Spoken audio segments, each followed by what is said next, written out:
Shalom and welcome back to Talking Torah. I'm Rabbi Tillis, and as always I'm thrilled to be joined by Rabbi Klein here to talk a little bit about Torah. And I'm actually really excited because for me, this week's Parsha Mishpatim, I see it as one of the, if not the central parshiot in the entire Torah. Because this is where the Torah really makes a tremendous shift. Up until this point it had been a narrative. It had been a story, who's who, our ancestors, Abraham, Isaac, Jacob, Moses, the story of the Exodus from Egypt, splitting of the Red Sea, and last week, the giving of the Ten Commandments. But now, and now for a while, we're going to be talking about Torah as law. And we're introduced in this week's Parsha to a series of laws, of Mishpatim, which are really the cornerstone of Jewish ethics, of justice, of fairness. And it's in this week's Parsha that we have, for instance, something I want to talk about in a little bit, is eye for an eye, tooth for a tooth, right? We have the laws of what is fair and just when it comes to monetary allocations and in terms of judgments, and if my ox enters into your yard and destroys property, how do we deal with that? That's all in this week's Parsha, and it's really amazing stuff. So what are your first thoughts about Mishpatim and the laws that we have here? Well, my first thought is that the very first letter of the Parsha is extraordinarily important. The first letter is a Vav. Okay. Va'ele. And these are the ordinances. Now, what is the Vav, therefore? Vav is a connective letter, and it means and.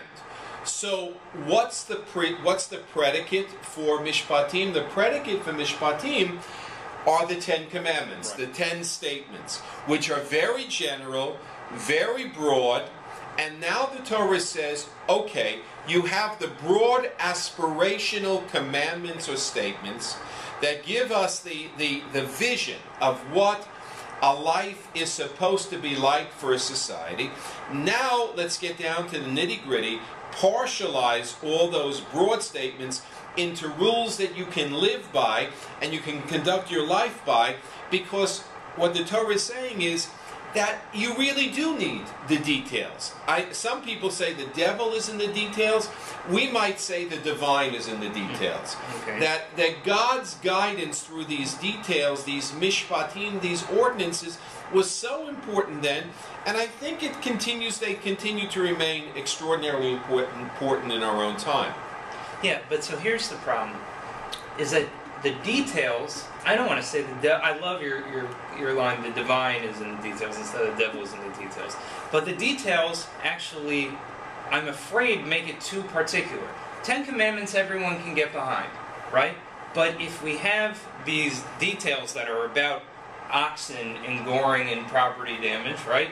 I don't have an ox, so does none of this apply to me?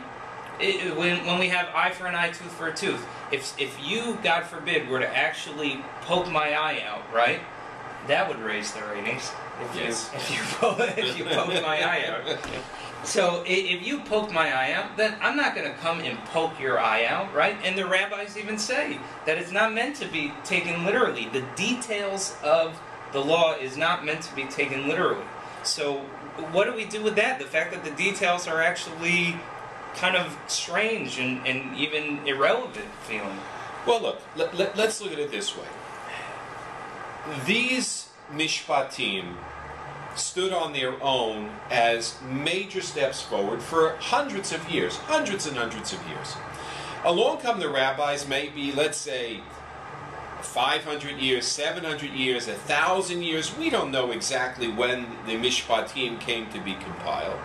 And they say, well, okay, in its time, an eye for an eye made sense because, to use your example, if I was to poke your eye out, in the ancient world, there were no rules. You could say, you poked my eye out, I'm going to kill you. Right. I'm going to kill you, and you would be okay with that. Right. So along comes the Torah and says there has to be equity in justice. We may not like the justice, we may think it's somewhat primitive, an eye for an eye, but they felt it was a tremendous leap forward in the time, you know? And then you push forward another few hundred years to the rabbis, and the rabbis say, well, you know, it's not really true, because maybe your eye is not worth the same thing as my eye, okay? Mm-hmm. Maybe your hand is not worth the same thing as my hand.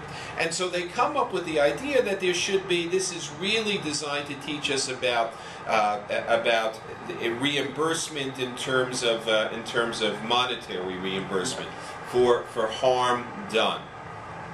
But look at the example you offered about the question of the goring ox. Okay, mm-hmm. We don't have goring oxes.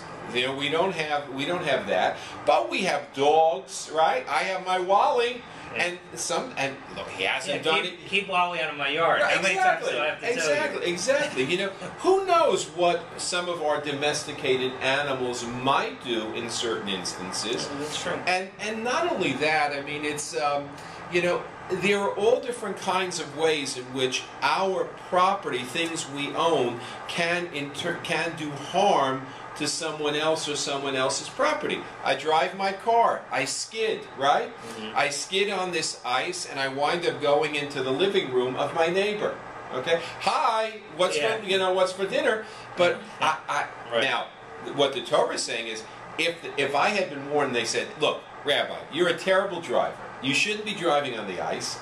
Okay, that's really my fault. But if it's just the ice that I slipped on and I'm really a great driver, which I'm not, you know, then it's the ice's fault. You know, this is going to go on the internet. And everyone's going to find that. And then when you're driving into somebody's neighborhood, into their... No Rabbi. But you know, but then there are the other things. You know, that you look at this page. It says in Mishpatim, you shall not oppress the stranger, right?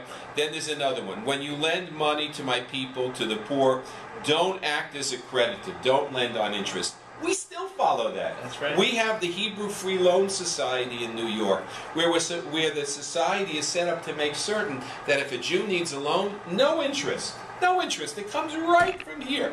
And one of the things, you know, a la all the news of Brian Williams, it says, Lo tisa shemei hashav. Do not accept a false report. Because, you know, the world stands on, it says in the Ethics of the Fathers, the world stands on one of the values, truth. Right. Emet.